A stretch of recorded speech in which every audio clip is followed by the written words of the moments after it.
رضی اللہ، سنیے، یہ باغ میرا تھا اور یہ جو مالک بنا بیٹھا ہے یہ میرا نوکر تھا، غلام تھا، اور ایک دن اس نے مجھے قتل کیا اور میرے 30,000 درہم بھی چوری کر لیے اور مجھے دفن کر دیا، اور یہ میرا بیٹا ہے جس نے انگور کھائے۔ جب میرا قتل ہوا تو یہ شکم مادر میں تھا، اسے کچھ خبر بھی نہیں تھی۔ ماں جب یہ بڑا ہوا تو ماں نے اسے اکثر ذکر کیا کہ ہمارا وطن وہ تھا، تمہارا وطن وہ تھا، تمہارے باپ وہاں رہتے تھے، تمہارا باپ تھا یہ تھا۔ تو یہ وطن کے اشتیاق میں نکل پڑا تھا کہ دیکھے کہاں پہ وطن ہے، لہٰذا اس کو بھوک محسوس ہوئی، یہ باغ میں آیا، انگور کھایا اور کچھ رکھ کے جانے لگا۔ لہٰذا یہ ہے اصلیت۔ بھائی جیسے ہی لوگوں نے سنا کہ یہ اصلیت ہے، کہا کہ داؤد علیہ السلام آپ کا حق بجانی کا فیصلہ ہے۔ ایک صلوات پڑھے محمد والے۔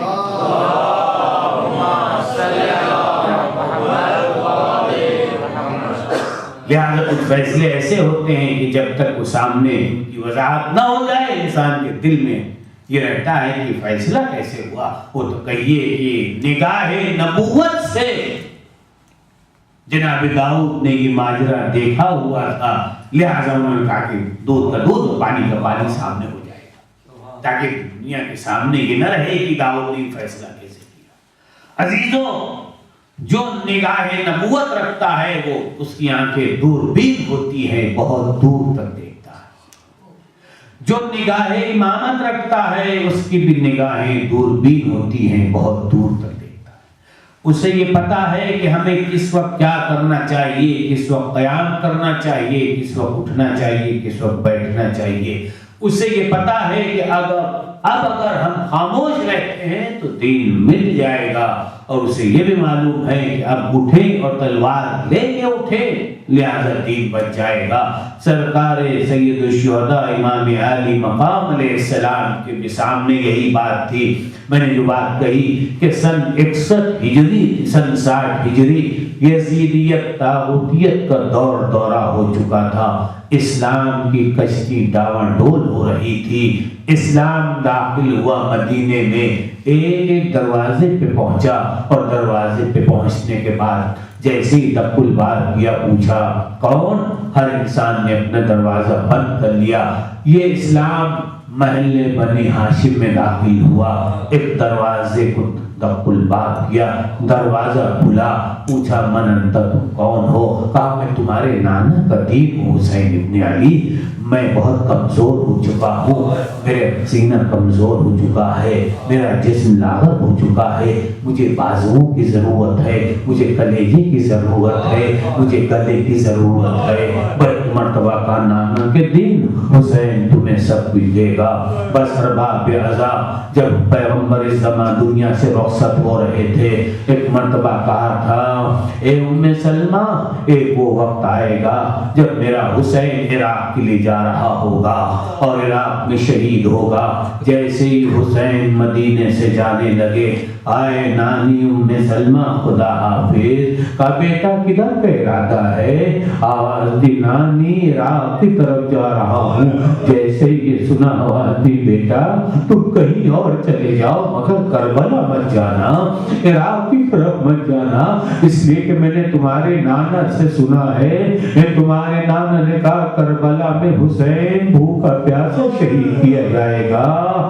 تمہارے نانا نے ایک مٹھی خاک بھی مجھے دی تھی، اے ام سلمہ دیکھنا جب تک یہ خاک خاک رہے سمجھنا میرا حسین زندہ ہے، اور جب یہ خاک خون میں تبدیل ہو جائے تو سمجھنا حسین شہید کر دیا گیا۔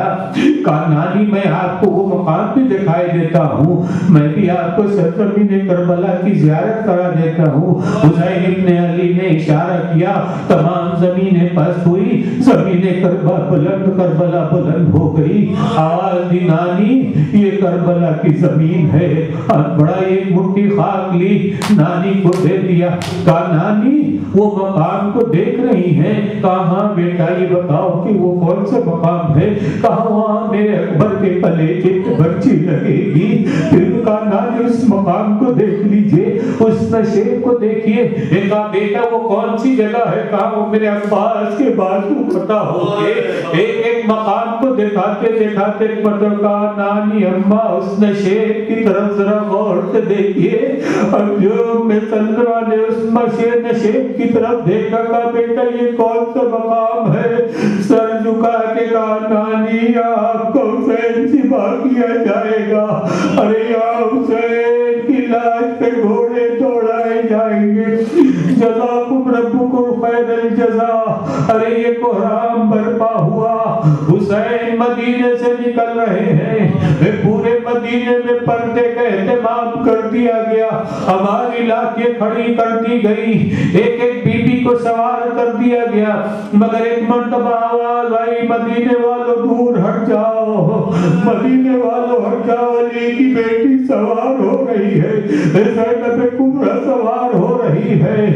زینب کو ادھر حسین پڑھے، ادھر عباس پڑھے، ادھر سے اکبر پڑھے، ایک ایک نے بڑھ کے زینب کبریٰ کو سوار کیا۔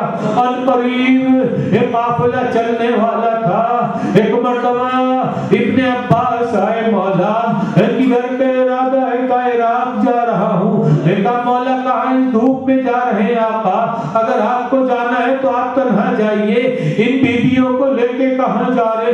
وہ اتنا سننا تھا، محمل سے آواز ٹکرائی، محمل کا پردہ ہٹا، ایک مرتبہ آواز دی ابن عباس ارے کیا ایک بہن کو بھائی سے جدا کرنا چاہتے ہو؟ ارے یہ ممکن نہیں ہے، ارے کوئی زینب کو حسین سے جدا کر دے، جزاکم ربکم خیر الجزا۔ ارے زینب بھیا کے ساتھ جائے گی، جہاں میرا حسین رہے گا وہاں زینب رہے گی، جزاکم ربکم خیر الجزا۔ مگر زینب نے کہا ذرا ٹھہر جاؤ، عباس کو بلاؤ۔ جب عباس آئے سر جھکا کے کھڑے ہو گئے، شہزادی کیا غلام سے کوئی خطا ہو گئی؟ آواز دی نہیں عباس، کہا اے شہزادی ذرا جلدی سے بتائیے کیا بات ہے؟ عباس ایک بات کا وعدہ کرو، تو شہزادی جلدی بتائیے۔ آواز دی عباس ارے جس شان سے مدینے سے لے کے جا رہے ہو اسی شان سے مدینے واپس لانا۔ ارے کیا یہ زینب کی تمنا پوری ہوئی؟ جزاکم ربکم خیر الجزا۔ ایک دن وہ آیا، ارے سلمہ سو رہی ہے، دیکھا کیا خواب میں رسول اللہ آئے ہوئے ہیں، ارے سر کے بال بکھرے ہوئے، آستینیں الٹی ہوئی، چہرے پہ خاک، گھبرا کے کہا ارے یا رسول اللہ یہ آپ کی کیا حالت ہے؟ کہے سلمہ تم سو رہی ہو، میرا حسین کربلا میں شہید کر دیا گیا۔ ارے سلمہ کی آنکھ کھلی،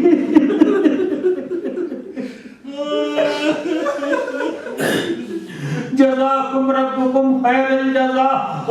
سلمہ کی آنکھ کھلی، فوراً خاک کی طرف گئی، دیکھا شیشی سے ارے خون تازہ جوش مار رہا ہے۔ آئے سلمہ نے سر کے بال بکھرا دیے۔ ایک وقت وہ آیا جب حسین کی بیمار بیٹی سغرا گھر میں داخل ہوئی، پوچھا نانی اماں یہ آپ کے چہرے کا کیا حال ہے؟ کہا بیٹی کوئی بات نہیں، کہے نانی بتائیے تو کیا بات ہے؟ ارے سغرا، ارے حسین کی وہ بیٹی جب قافلہ جا رہا تھا، ارے اصغر کو گود میں لے لیا، میرا چھوٹا سے بھائی ہے، ارے بھیا تجھے جانے نہ دوں گی۔ ہر بی بی نے یہ کوشش کی کہ اصغر کو لے لے، مگر سغرا کی گود کو نہیں چھوڑا۔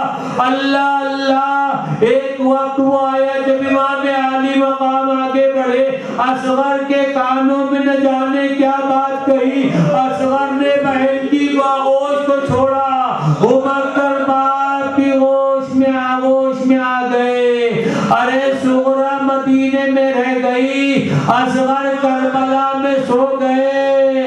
ارے جناب زینب نے یہی تو کہا تھا، اے عباس ارے بڑی شان سے لے جا رہے مگر وعدہ کرو اسی شان سے واپس لے آؤ گے.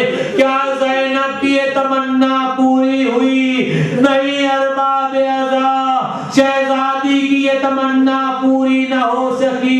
11ویں محرم کو جب یہ لٹا ہوا قافلہ چلا، ایک مرتبہ نشیب کی طرف دیکھ کے عرض عباس، ارے زینب کے لیے مدینے میں تم نے پردے کا اہتمام کیا تھا، پورے مدینے میں یہ اعلان کرایا تھا، اے مدینے والوں خبردار بار بتانا ارے میری شہزادی جا رہی ہے. اے عباس آج دیکھو زینب کے سر پہ چادر.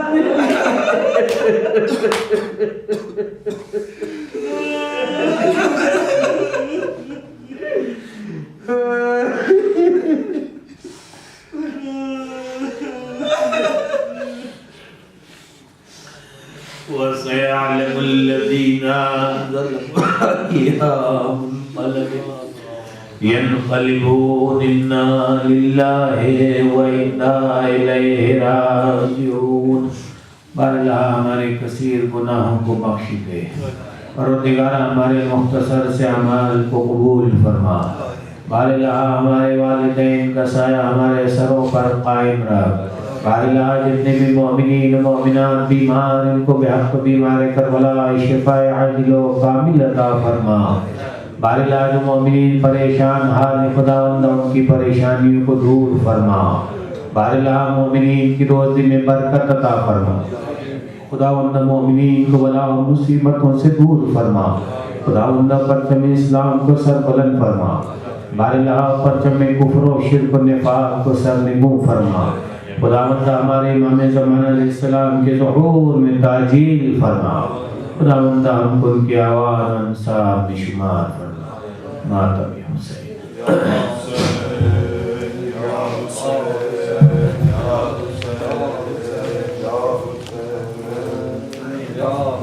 یثرب سے سوئے کربلا ایک کارواں رخصت ہوا. سر پہ علم سایہ فگن غازی کی آتی ہے صدا. پہلا سفر زینب کا ہے سنسان کر دو راستہ. کارواں کارواں عباس میرے کارواں کارواں کارواں عباس میرے کارواں کارواں کارواں عباس میرے کارواں کارواں کارواں عباس میرے کارواں کارواں کارواں عباس میرے کارواں کارواں کارواں عباس میرے کارواں کارواں کارواں عباس میرے کارواں کارواں کارواں عباس میرے کارواں کارواں عباس میرے کارواں کارواں کارواں عباس میرے کارواں. کیا شان ہے کیا دبدبا کیا لوگ ہیں قرآن ماں. صلی اللہ صلی اللہ آیات کا ہے قافلہ. تھامے علم جو ہے جوان